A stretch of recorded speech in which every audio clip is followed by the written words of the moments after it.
All right, what's going on, everyone? Today, we've got Adam Greenfeld on the podcast. And for over 9 years, he's been a noteworthy leader in the startup and e-commerce space. And you may know him from his work as a co-founder of Thesis. And Thesis is an amazing customized nootropics company, and they've been doing wonderful things and working with influencers. So that's why I brought him on today's podcast. He's been developing really great systems that I've been a fan of. And I've been looking at Thesis for a long time because I like to reverse engineer what I see working. And he's developed a performance ad creative 7-figure formula for basically getting influencers to say the right things to make your ads convert. So we're going to cover how to attract influencers, how to work with them properly, and then how to get them to do effective performance creatives, otherwise known as ads. We're also going to talk about how to build a culture that's going to nurture a scaling company and everything in between. So the one ask I have today is please like, share, and comment. Just if you can share with one person that might benefit from these episodes and this content, I would be forever grateful. But right now, let's dive into the episode. All right, Mr. Adam Greenfeld, welcome to the Partner Up Profits podcast, man. I'm excited to have you here. Dude, I'm excited to be here. Thanks. I appreciate this. I'm looking forward to mind melding and really going deep into marketing and copy and everything that I know you're an expert in. And I was really looking forward to getting you here to extract all those golden nuggets in your head and what you've built with Thesis, which, by the way, I've been studying for many years, of course, always studying the competition, what's working, looking at things. And you guys built an amazing company with the nootropics side of the business. So very excited to have you here and for you to share all the winning formulas. So in this episode, talk to Adam before the episode, like what are the pillars going to be? And we're going to talk about influencers. We're going to talk about performance ad creatives, and then what goes behind the scenes of building these high scaling companies, because it becomes a point where culture is very important. And I'm learning that firsthand as we build Bioptimizers and Utopia in the same levels and going deeper. So yeah, man, I'm excited for all those different pillars and topics. But before we get into this, what's something interesting about yourself that not many people know? I think probably something that's really interesting was I was a second degree black belt when I was 12. My mom, growing up, I loved Ninja Turtles. And when I was 7, I was like, I want to do karate, Mom. I grew up in upstate New York. She brought me to this karate studio and I just fell in love with the teacher. And for the next 7 years, like it was my entire life. And when I was like 12, 13, I like fell in love with baseball and team sports and transitioned away from martial arts. But even at 39, I'm still pretty flexible for a guy. Are you still practicing? Are you still like in the martial arts? Much less. Spend a lot of time in the gym, a lot of time moving my body, a lot of time doing calisthenics, a lot of time surfing, now living so close to the ocean, but really never got back to martial arts in its purest combative form. But you bring the discipline now into the business side. I think that's really cool. Starting out with martial arts, team sports, and you start to apply that to the rest of everything you do in life. I still call people sir and ma'am because it was just like so drilled into my head when I did martial arts. Let's get into like a formal bio of yourselves. Over the past 9 years, Adam's been a noteworthy leader in the startup of e-commerce space. We all may know him from, of course, Thesis. But Adam, you mentioned something interesting in this feedback. You said that you're credited contributing to the move of the NBA's Nets to Brooklyn, as well as launching several startups whose failures led to the eventual success of Thesis. So that's an interesting pivot in your career. What was that? What was going on there? Yeah, like right out of college, I went to go work in the NBA.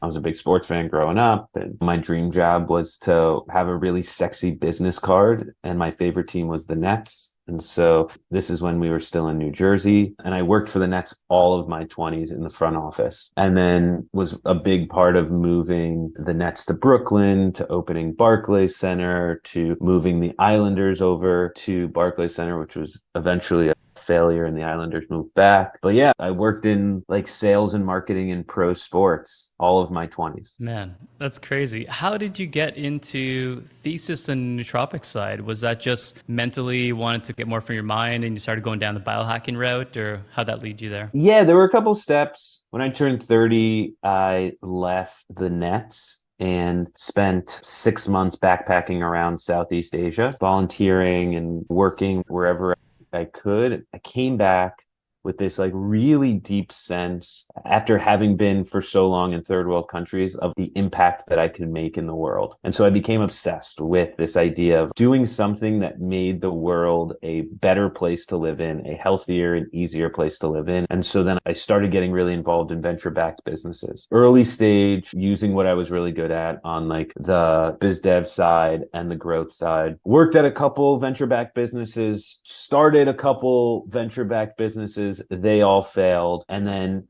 within the process of trying to acquire knowledge so quickly, right? Because when you're an early stage founder or an early employee at an early stage business, like the only advantage you really have is the speed in which you can acquire new information. And so when I meet founders and they're like, I have this thing and I have this idea and I'm building it and here's our traction and this, that, and the other, what I am really looking at, because when I look at like the success of Dan and I with Thesis, the thing that we were good at was we acquired knowledge violently fast and we applied it violently fast. And that was because like we understood our learning patterns and we understood how we learn and the people we learned from. So anyhow, back up a little bit. I know I'm getting all over the place, but while starting some of these earlier businesses, I was really struggling to be able to sit down and focus long enough to learn and then execute on certain tasks. And it was like 2015 when I really started to discover nootropics for the first time. And it was through a mentor friend of mine. At that point, I was the COO of a fashion startup and working 18-hour days and just so overwhelmed and under-resourced and underqualified for the job that I had. And I remember calling in a friend, a mentor of mine, to come in and help. And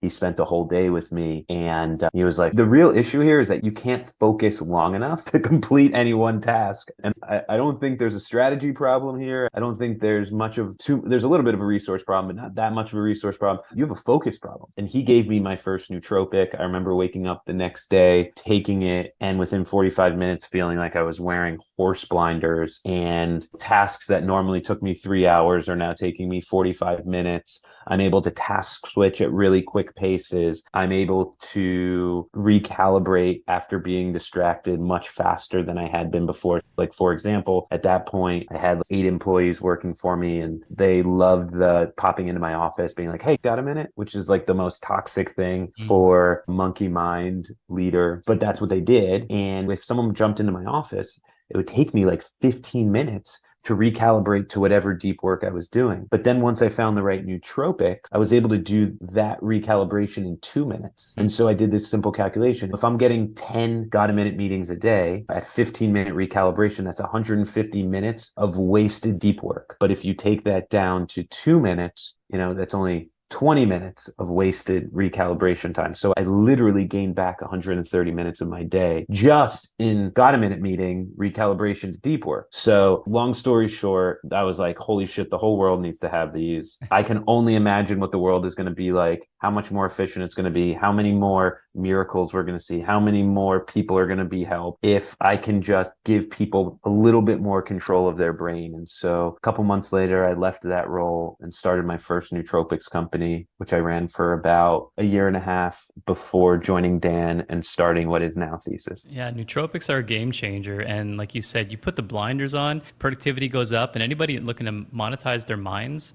that's my kind of tagline for nootropics. It's, if you're in this game, you're a copywriter, you're a CEO, high-performing person who relies on their mind to get things done, and context switching, it's so detrimental whenever that's happening, you can't get back in the focus zone. So big fan of Thesis, nootropics in general, the good ones. What I really like to, and there's a quote that I pulled up before this call, and it's basically, knowing the truth is fairly useless, feeling it's profound, but living it makes all the difference. And it's by David Dida. And I wanted to kind of preface this conversation with the fact that I like bringing in guests who are living this, and they're not just teaching it, have never done it, or the opposite, if they've never really done it themselves, but they have teams to do it. You're like the star of the show, but you're also behind the scenes mathematician. Like, you're the formula creator on these ad frameworks that we're going to get into today. So I just think it's really interesting when we can pull people in from behind the scenes as to what they're doing to move the needle for the company. In your case, you're wearing both hats, behind the scenes, but also the front of house. I want to provide as much knowledge and info as we can on today's call to everyone listening who wants to create winning ad formulas, work with influencers, and just understand when you get to that level of scale, let's really build a culture.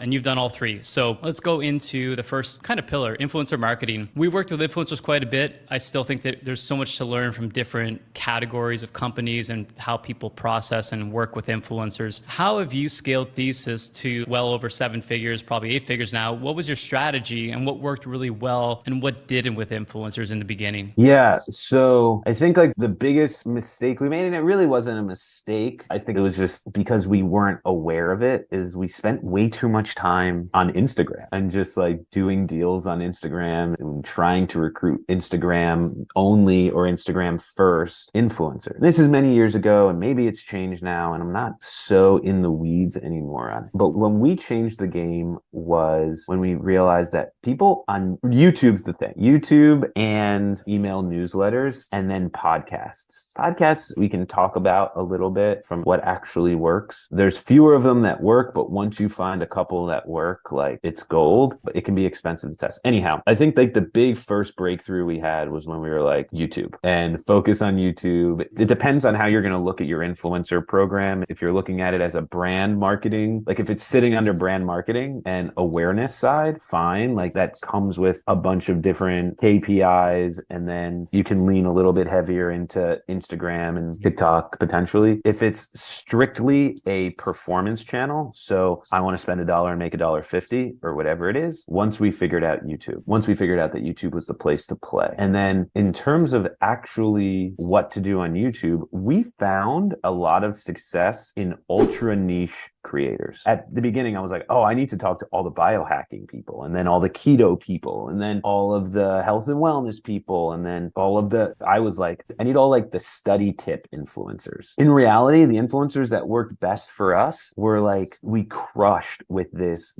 gun review influencer. So he literally reviews guns on YouTube, and he's just so credible. And it was more about his personality. And then the way that we were able to weave him having better focus into him being able to perform better at the range. He had a lot of focus credibility, but from the outside, you wouldn't tell that people would actually take advice from him from a focus product. I got lucky because I did this huge search in terms of like energy drink reviews. And he had done this one energy drink review, like a throwaway promotion. But so I reached out because at that point I was like spraying and praying, and he got back to me. We did a video. It annihilated. This is early on in Thesis, but it annihilated.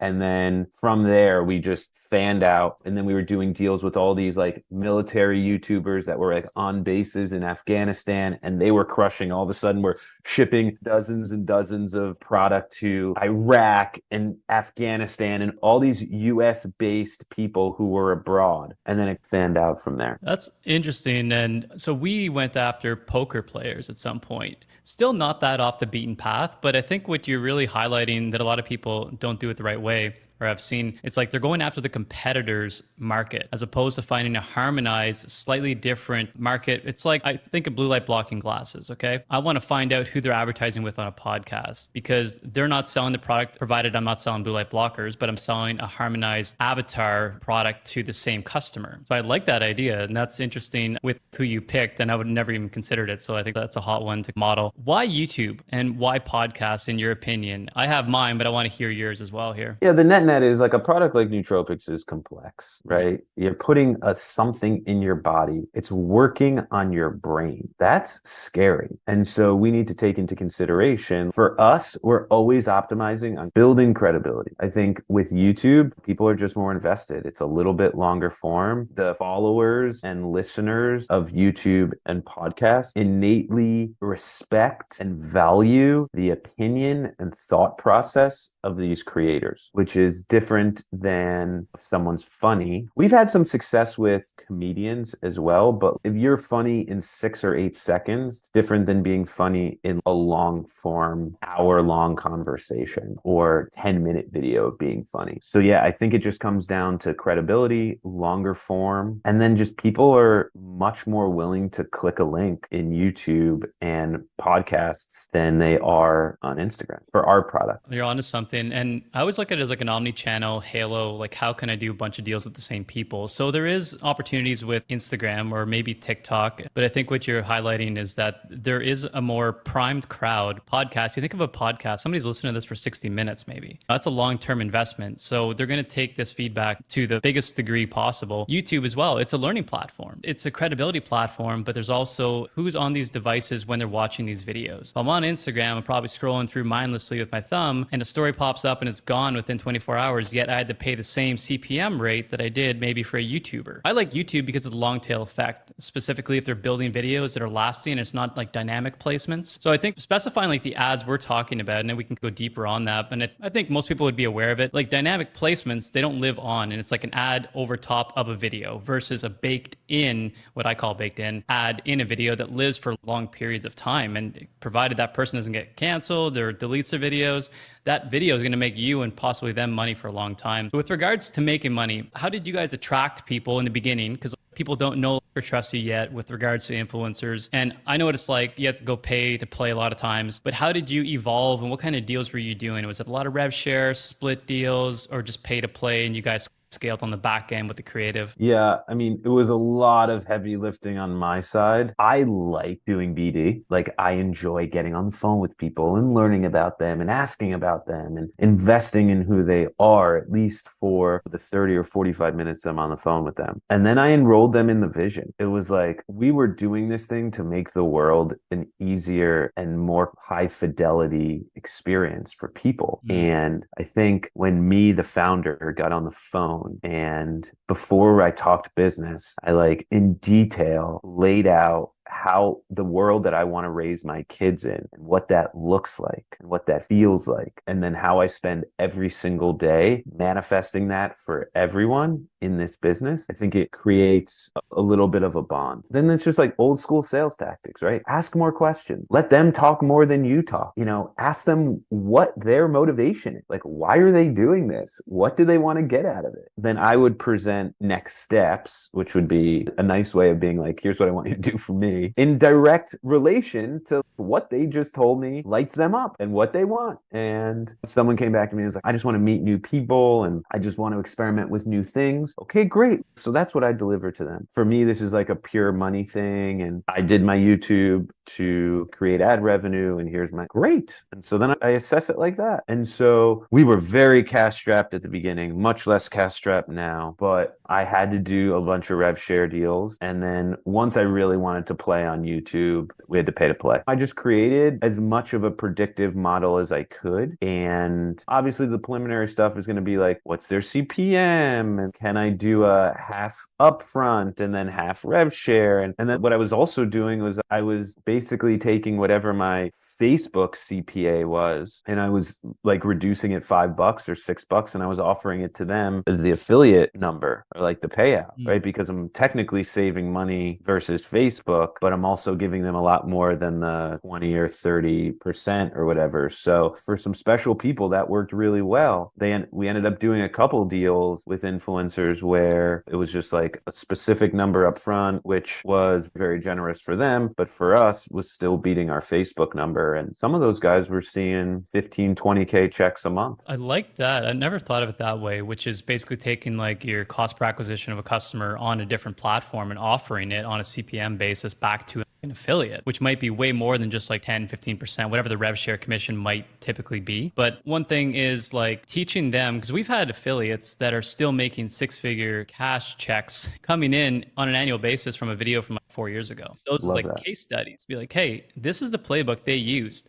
I don't have to tell them numbers. I don't have to tell them exactly who it is, but it's like person X, he exists or she exists, but that's a playbook they use. We're going to offer it to you. So I like the educational component of teaching, because some of these people are brand new to this side of the business. I think if you can add value in an education standpoint, being like, we know what works if you say these things, which is going to bring us to the next conversation of building like ad formulas and ad frameworks, which I know you're awesome at. One thing that I have noticed though, is that there's times where YouTubers, and maybe you've got a strategy to get them over the finish line, but they take a long time. They agree to it. They see some value, but it's the daunting task of this is going to take me 3 months to record, edit, shoot, and I can't do it. I don't know if you've experienced that, but from our perspective, we have, and we're still trying to solve that. And sometimes it's not even the money. We'll pay you up front, and it's like it still doesn't get them moving. So what are some strategies to get them like going and taking action? I'm not the expert expert there, sadly. One of my best friends is an enormous influencer, tens of millions of followers, spend a lot of time with them. And he'll have a deal, 100K for a video, and he just won't be able to make it. He'll like literally call me. He'd be like,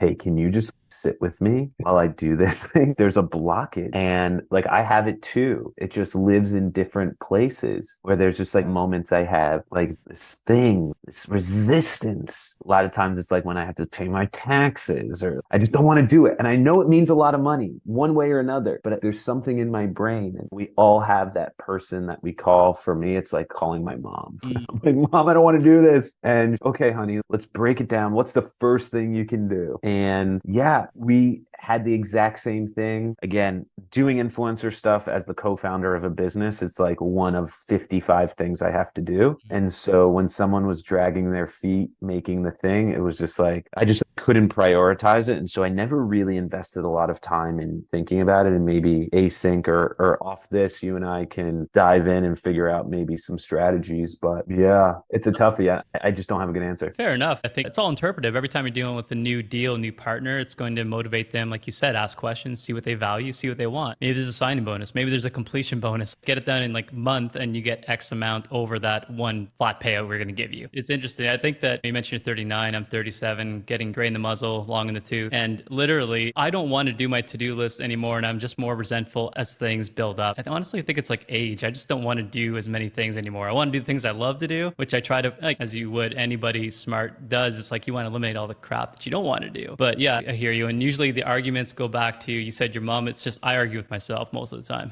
Let's talk about performance and ad creatives. So provided that we can get some influencers and we've got some content coming in now, let's talk about like your formula. Like, so you've got like a pretty laid out plan and framework, which we've looked at on an occasion or two. Walk us through. Do you guide every single influencer on exactly what to say at every given time? And what's your process to give them the blueprint for success and for yourself to be successful? Yeah, I think from an overall theory standpoint, I very much prescribe to this idea of first, let's understand how the buyer wants to buy the thing, and then we backtrack. So there's this theory called the problem evangelism theory, which is actually a cognitive bias that is much more prevalent in the West, where basically says that the person or brand or company or entity that best articulates the problem that you're up against is automatically most qualified to solve it. And this really rings true and has been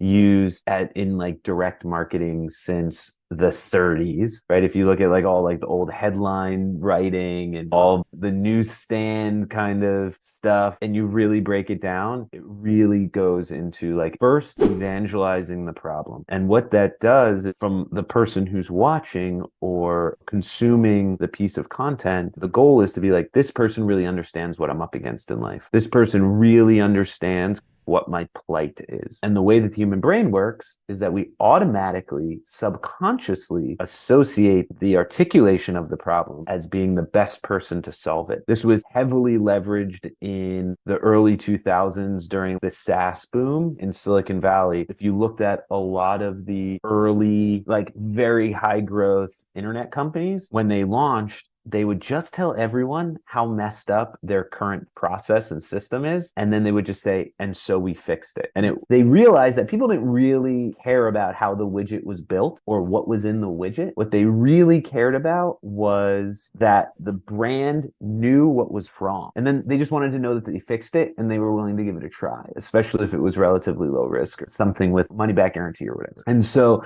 the way that I look at ads is like, we get really good at articulating the problem. And articulating the problem in a very sincere, real way. And it's not just articulating the problem, what I would consider like the first degree of impact, but like looking at the second, third, and fourth degrees of impact. So for example, we'll take nootropics, right? First degree of impact, problem is I can't focus. And so the question I always ask myself is, okay, so then what? So then I fall behind at work. Okay, so then what? So my boss gets pissed at me. So then what? My boss gets pissed at me. They make me stay later and finish the work. So then what? So then I miss my kids' ball game. So then what? So actually, I don't build a really long-lasting, lifelong relationship with my son. And so what we would talk about a lot, especially when we were evangelizing problems on the thesis side, is I would talk about what it was like growing up and really having a hard time with attention issues. And we would stop there. And then we would talk a little bit about how that impacted the relationship with my parents, because I was always procrastinating, because all I wanted to do was lay on the couch. And that caused like a real big separation between my mom and I. And my mom being like the most important person in my life, that was the heartbreaking part. And so what we want to do is actually,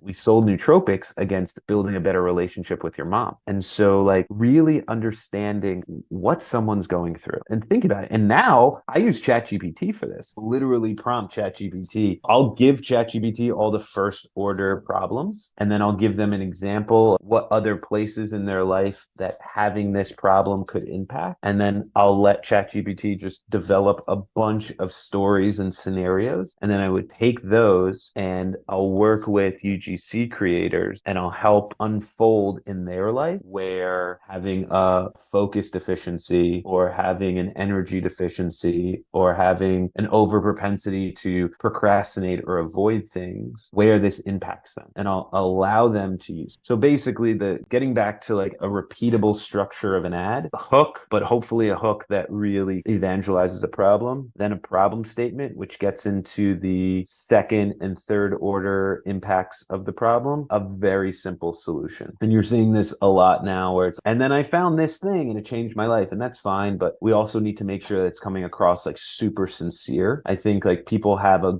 really high bullshit-o-meter on Meta right now. And especially when you're running ads, coming across sincere, not being afraid to sound sad or pissed off or angry. I've worked with UGC creators specifically because like they have this deep ingrained skepticism and anger.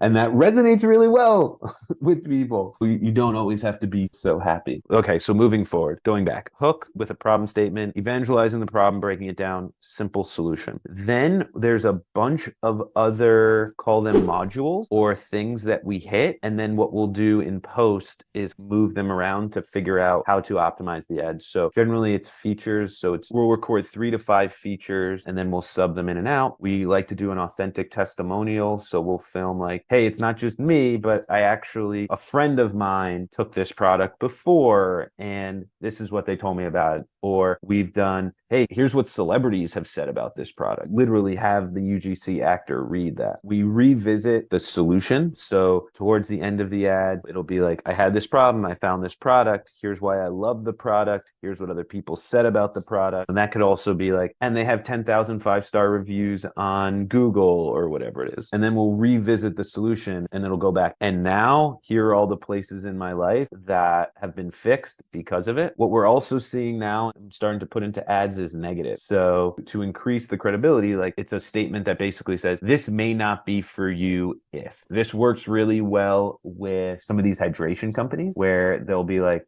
hey, if you really hate salty flavor, this might not be for you. They'll see on those ads where they put that statement later on, it'll increase click-through rate. And then a really great CTA, or a call to action, which I'll generally shoot 5 or 6 CTAs and then make a bunch of iterations with different CTAs. It's not the thing that really moves the needle. It's like a nice to have, not a have to have. If you shoot 1 or 2 CTAs, as long as you have a CTA, and then if you have different offers, like shooting the different offers. Yeah, I think those are like the main modules that we're using right now. I'm sure there's a bunch of others that we put in, but that's like basically the UGC formula that we're using that's working. I'd say the problem evangelism and the sincerity and the realness of the creator are the biggest levers. Yeah. Laying out the formula. I love that. I love the emotional based storytelling, deeper layer, not just this is going to help you sleep. Great. I want sleep. It's not. You want that deeper level, the unconscious, subconscious thing that's happening that is going to directly affect your life in some way you didn't even think of. So I like that. I like the AI prompts. Would love to see like what that script looks like one day. And I like the fact that you're not doing a shotgun blast. Oftentimes, and I've made this mistake too, to this day, I still am trying to hone in with like creative guidance as opposed to, hey, what did they say? Could we boost that and amplify it? Did they say anything? And maybe it converted with their audience. And that's usually the indicator for me. It's we paid them 5,000, we made 7, so we broke even and made a couple sales. Let's whitelist it now. But the targeting and the prospecting, it's irrelevant now because their audience might not be the people we're targeting anymore. So I like the idea of controlling the creative guidance using a framework that's repeatable. I know you said it's like a whisper, not really a shout from the rooftop here for the call to actions, but what incentivizes that click more than anything beyond everything we just talked about? Is there anything like, whether it's an offer like gift with purchase, a discount, or like what tactically can people start implementing in their ads to see a bit of a boost? A gift with purchase. For all my e-commerce buddies who are like really elite, these are like guys doing well over $100 million a year. They all say gift with purchase is their biggest lever. So it's pretty simple. If you're smaller, we heavily discount subscription. And then we also do this free quiz. So for us, the quiz is like the backbone of our business. We're a data science company that makes recommendations and creates personalized formulas. So like the quiz is so instrumental to like us being able to do our job, but at the same time, people love it. And so what we do is like, we give away all of the recommendations for free. You don't have to buy anything to get art. And so I think what ends up happening, and this was something that I think we always talked about since the early days, was like, if you want to take our recommendations and go source all this stuff yourself, I love that. More people that are taking nootropics, the better. And we were always ultra transparent with what was in it. And I think the proprietary blend world is on its way out because so many people were just like, I want to know what's in my shit. A lot of people just like taking the quiz, and then we get emails at the end of the quiz. Like a lot of our CTAs are like, hey, take this 3-minute quiz and get free get free recommendations. And then once you get the recommendations, if you want us to make it, here's how much it costs. But like most of our CTAs are around just taking the quiz, like a small preliminary action. I like that. Yeah, quiz is a bit big, and I'm not surprised that they're working here too. And I think by personalizing it for them, instantly getting their attention, it's like, okay, I'm building something for myself here. You're getting the investment right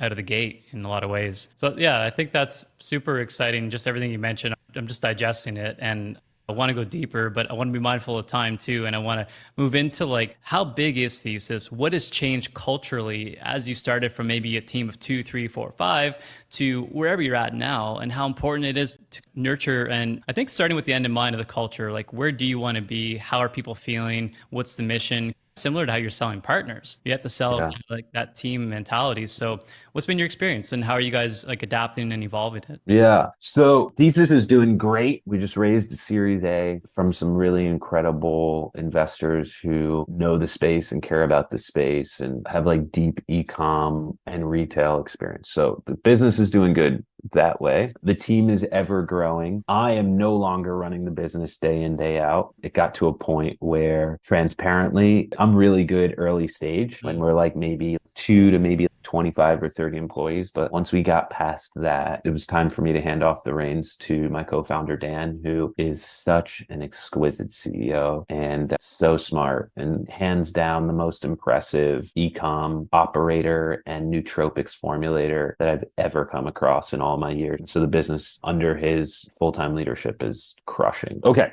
So early stage, when it was like the two of us in a coffee shop versus when we brought on our first few employees, for us, even throughout the pandemic, we still kept everybody in the office. So for us, it was like always being in person. We loved being in person. And even now, I'm running a creative studio full-time and still working with Thesis part-time, but working from my house, I still feel like distant. Like I want to be around more people. I think like a big decision that Dan and I made very early on, and we stuck to it, was like having an office culture and everyone around each other all the time, which became a little suspect during COVID, but we pushed through and we did it. And it made recruiting a little bit harder, but for some people it was great. When we recruited, we always like people that really cared about the mission of the company. So I call it the give a shit meter. And so people that like, yes, we're good, especially like early early employees. So this was like employees 3 through 15 or 16, maniacal that they were like into health and wellness, and they had health and wellness practices, and they cared about the brain, and they wanted to research this, and they were listening to Huberman podcast, or they were doing cold plunges. And so in addition to being good at your individual thing,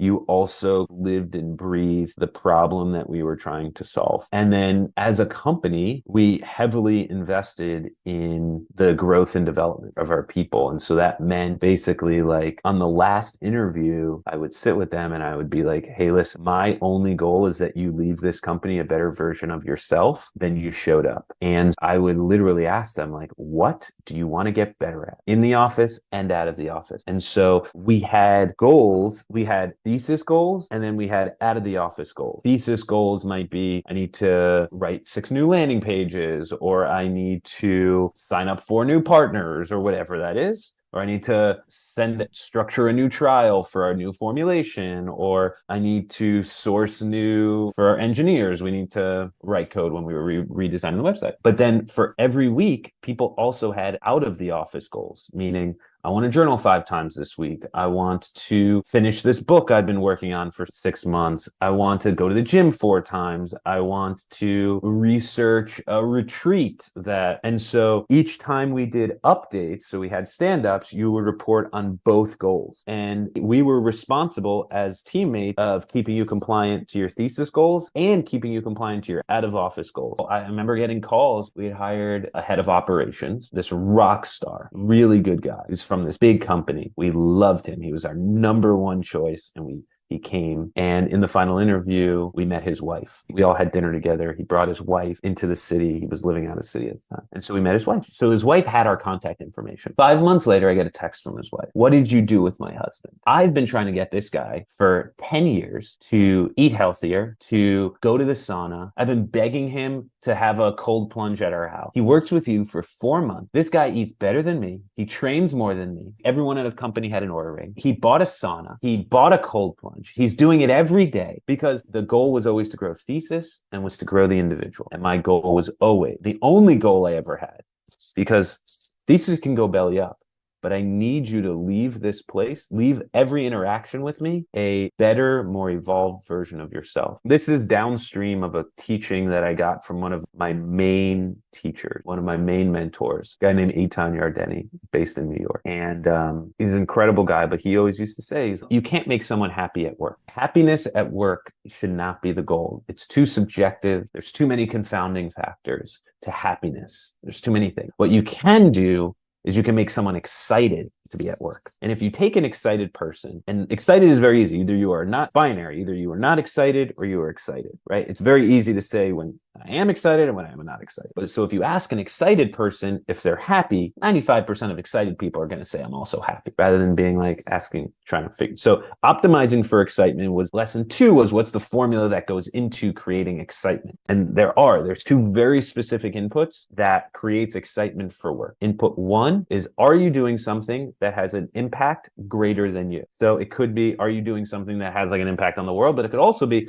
are you doing something that makes the lives of the 4 people around you better, easier, or more interesting? But it's got to be, are you having an impact in your job? Does your job make something bigger than you better? Small group, large group, but you have to have this feeling that what you do every day is making a larger collective community have a more enriching experience in life. And then the second input is, are you leaving the office better at something you care about than you came?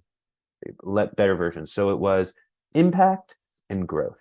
If you can do impact plus growth, almost always equals excitement. Excitement always equals happy. So it's wasting your time to try to make people happy at work. You're just not gonna. It's not a place to be, but you can make them excited. And then you have these 2 very controllable things. Make them learn and make sure they're constantly reminded that they're making the world around them a better place. Like most of the time that I would sit in front of our team when I was there full time was talking about the impact that we were making on the world. And I would constantly be reading user testimonials. And we had channels on Slack, and I would just talk about it all. And I think that helped. So that's powerful. Lip service can only take you so far. I think a lot of people say, yeah, we want the best for you. We want all this and you're going to get it. Actually putting that into practice though and setting goals. I think I'm going to pick that up and we're going to run a bit more with it with the companies and teams that I'm with today. Because I think that we do oftentimes say, hey, what's everyone up to? But everyone's a little bit hesitant to like even talk about it. But some people are doing really incredible things. And I think if we all put eyes on it and a focus, just like a KPI for sales exists, we have a KPI for personal development. So core values, environment and culture, those are huge things. And the mission, the fact that you're there screaming at the top of your lungs or singing the praises every single week, that's a great leader. And that's a great sustainable company and mission that's going to keep going. So love that, man. I know we're over time. Do you got some time for some quick fire questions? Sure. Let me see what I can do. Okay, so we do one question. I'm building this 101 ways to connect better with people, partners, and business development, whatever you have. So I like to call it the Partner Up Profits Power Move. Every time I have a guest on, I ask them, what's something unique that you've done or somebody's done for you that's got your attention? Because there's so much noise these days. And it could be like sending you a personal handwritten note inside a book. It could be a video LCD card. What's been a unique approach that you've used or someone's used on you to get your attention? You have to edit out the pause. Okay. So this happened years ago when I was looking for a job. There was a hiring manager. I had obviously applied to the job, didn't get any feedback. I followed the hiring manager on Twitter and he had just tweeted like a Neil Young quote. So I went to a record store and I bought a few like old Neil Young records and I just sent them to his office. And he got back to me. I didn't get the job. I was super underqualified for the job, which is the plight. Yeah, most people are underqualified for the jobs they want. But I got the call and it felt good. It felt good to just like go out of just to be like, yeah, I'm going to invest $25 in trying to get this meeting, $30 to try to get this meeting. It felt good to go out of my comfort zone, to think a little bit different, to do that. Yeah. I like that. Let's go in the extra mile. Okay. It's in the playbook, man. Neil Young quotes, albums, it's getting sent. Yeah. If they don't have an 8-track player, we're going to have to get with them one of those too. Yeah. But the cool thing with records is like they can also be displayed and it's like the vibes. Yeah. Gifting's big. Everything's accessible these days, right? I can buy anything, everything's available. And if it's not, you go out and make a product, make $1 million. So finding something unique, somebody has never even thought of, I've seen that work quite a bit. So I like that one. Listen, I have a couple more questions, but before that, are you looking to work with people? Are you looking for partners? What exactly would you like people to go after this value bomb episode that you've been delivering on? How can they connect with you? Yeah, listen, I love meeting people. I love being of service and I love learning from super smart people, specifically like growth marketers. I'm an open book. I know I have so far to go, so much to learn, so many smart people to study. And yeah, if someone's listening to this, there's probably something that I can learn from them. So I'd love to connect. Probably the easiest way is just Instagram. I'm like in my DMs pretty often. So just it's at Adam Greenfeld on Instagram and just drop me a DM and we'll set up some time to chat. I'll send you my Calendly and we'll get 25 minutes on the call. Awesome, man. That's super generous of you. Yeah. Okay. Last 10 questions, quick fire. First thing that comes to your mind. We're going to just go through these and knock them out. Favorite food? Yeah, shawarma chicken. Ooh, yeah, man. Best memory? Burning Man. Burning Man. All right. If you had another go round and you got to write a new story for your life, what would it be in 30 seconds or less? I think the only thing I would change is I would grow up on the beach rather than in the forest. But I lived a really epic life. My parents are ideal. I've been healthy. I've been protected. I traveled when I was very young. I'd probably put more effort into sports and not be so afraid to be uncomfortable. I'd grow up on the beach and I'd get better sports coaches when I was younger. I'd invest more in like elite training for sports when I was younger, and I would grow up on the beach. That's it. Good ones. Nothing wrong with that. What's your best productivity hack? And you can't say nootropics.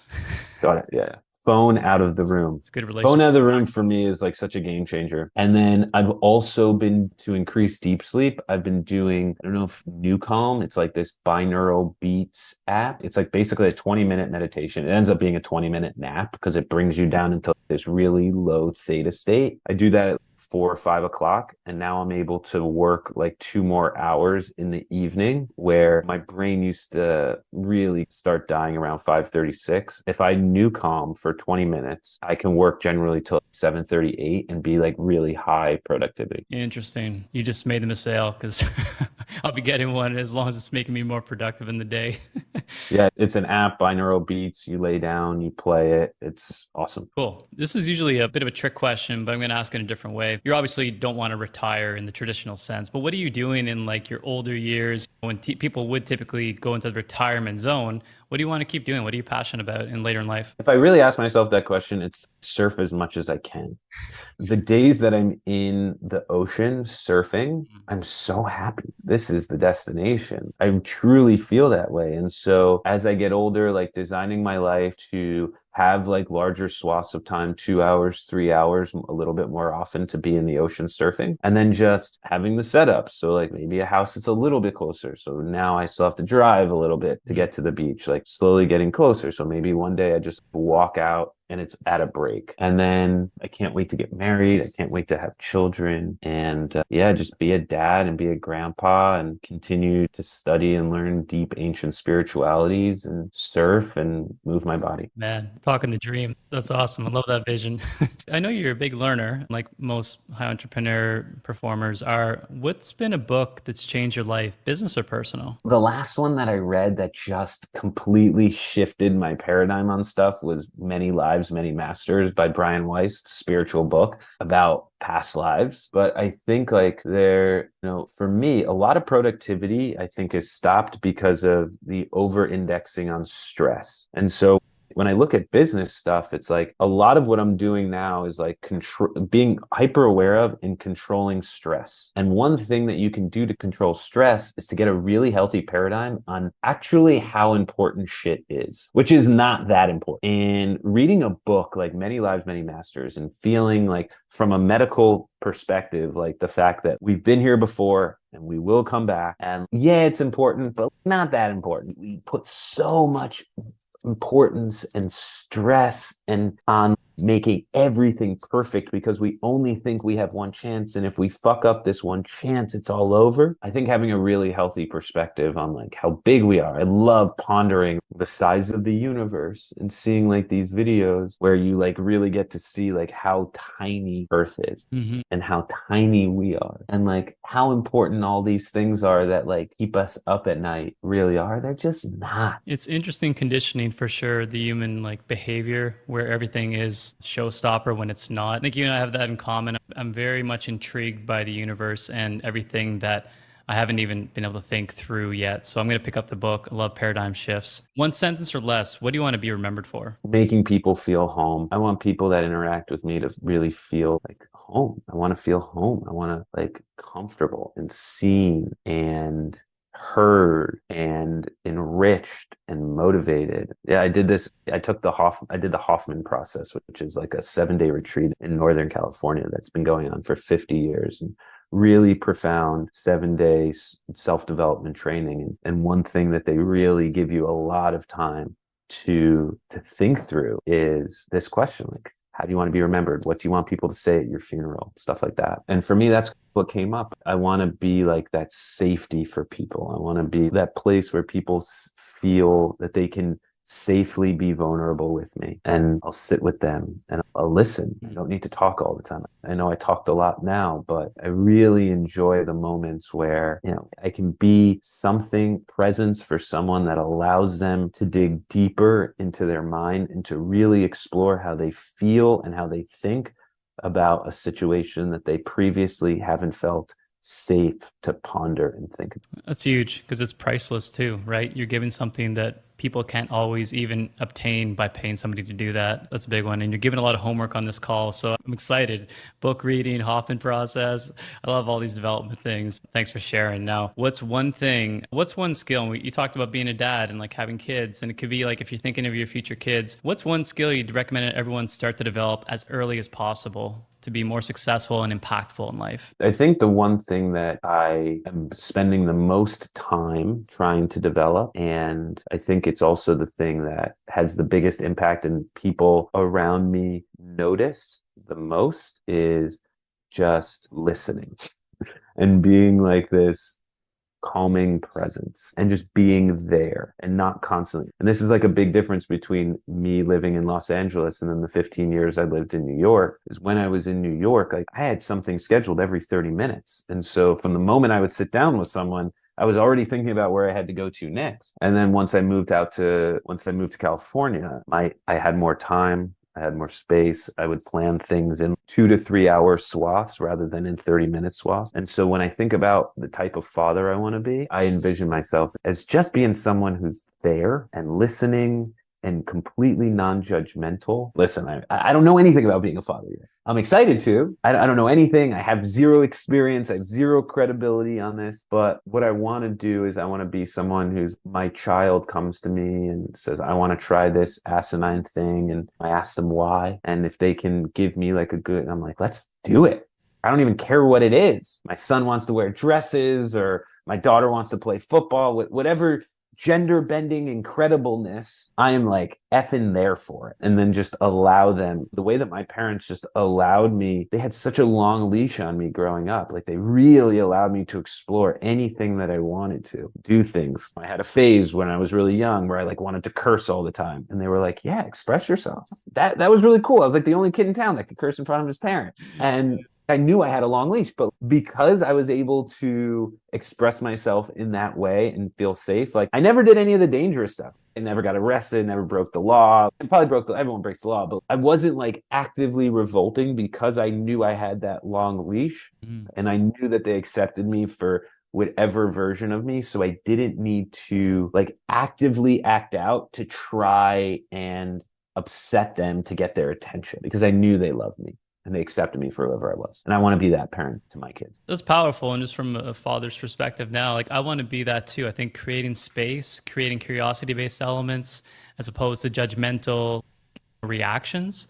And I think it's great. I didn't have necessarily the same parents. I have very supportive parents, but there was this certain level of expectation or judgment that may be perceived from the outside world. And how do we feel about that?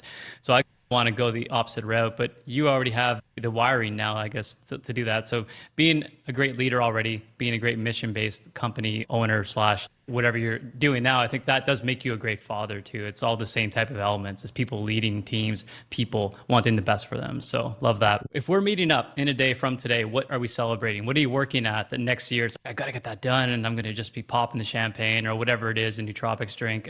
Yeah. Building the creative agency, I think, is where most of my focus is right now. Working with finding the e-commerce businesses that I believe that I feel are having the most impact in making the world like a more enriching, valuable place to live, and then helping them acquire customers a lot less expensively is where a lot of my focus is, and I want to see that. And so it's like the overall revenue growth of that or client acquisition of that, but I'm really obsessed with like systems and like building systems. And so I see this creative studio as a product and like, how do we systematize everything and create processes for everything that doesn't take away from the creative process, doesn't allow us to think, that doesn't stifle how big and bombastic we think, but also sets guardrails so that things don't fall through the crack. And so that when someone comes in, when new hires come in, they can immediately just learn from really beautiful playbook. So if I have this really awesome playbook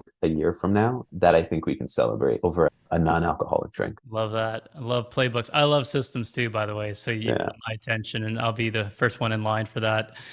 Now, last question. What's something you've been putting off? Bucket list item or something you're like, oh man, I really want to be doing that and I haven't done it yet. Vipassana meditation. It's every quarter. I'm just like, oh, I'll do it next quarter. I'll do it next quarter. But the 10-day completely silent Vipassana meditation is something I'm putting off. Okay. We both have homework then, right? We both have homework. Man, that's a great question. That's a great question. That's a big value drive question. Like I said, this is about value creation in business and things like that. But I also just think that it's a good reminder for myself as well as the person we're interviewing to be like, hey, what have we been putting off? What is the balance of life and business here that we've been putting off? And these kind of are questions or prompts that I use myself too. I apply the same deeper level of why am I doing this today? Who is Joey? Who is Adam? It's not just I'm the owner. It's the deeper layers that really means a lot. So I'm happy that you like the questions. I'm super grateful you came on the show today, man, and just spoke some true knowledge, opened up your heart, and really just revealed exactly who you are to us. And I hope that everyone got a lot of value out of this episode, and I hope it was a bit of fun for you. Dude, what a blast. Thank you so much for having me. All right, guys. Adam Greenfeld, get in contact with him. Wait for the playbook. Many big things coming. Check out Thesis, of course, if you want to get some great nootropics in addition to everything else that's happening. We'll see you guys on the next one. Take care.